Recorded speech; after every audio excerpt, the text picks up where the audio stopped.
Hi, my name is Woo Yeon-seo and I'm going to talk about what we learned in second week.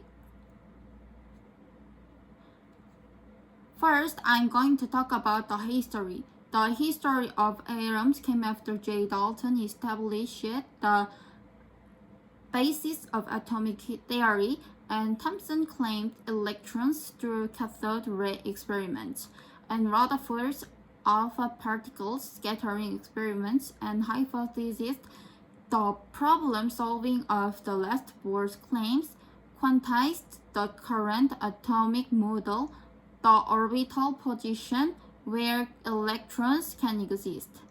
If you think about the hydrogen reactor Bohr, the electromagnetic waves are emitted to move the electrons into the next orbit, and if they lose energy later, they can collide with the nucleus, but because the hydrogen electrons continue to move around, the electrons are still spinning. In this process, the angular momentum can be obtained to obtain the velocity of each atom's electrons. The radius of the atom can be obtained through centripetal force, and potential energy can be obtained. Next, I will talk about the periodic structure of solids. Periodic structure are divided into three categories: crystalline, polycrystalline, amorphous. Crystalline is a periodic configuration. Amorphous is a random configuration without a period.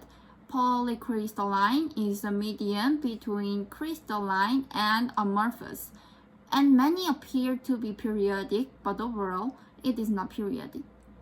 Finally, speaking of lattice, we are going to talk about the structure that the crystalline structure can have, and the lattice we are going to talk about is cubolattice.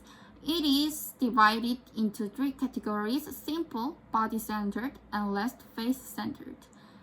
It is repeated in the structure called the unit cell and unit lattice.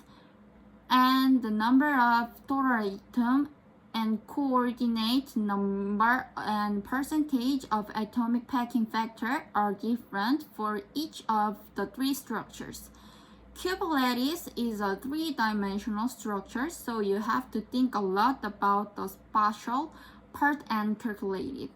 It is all for this week's review. Thank you.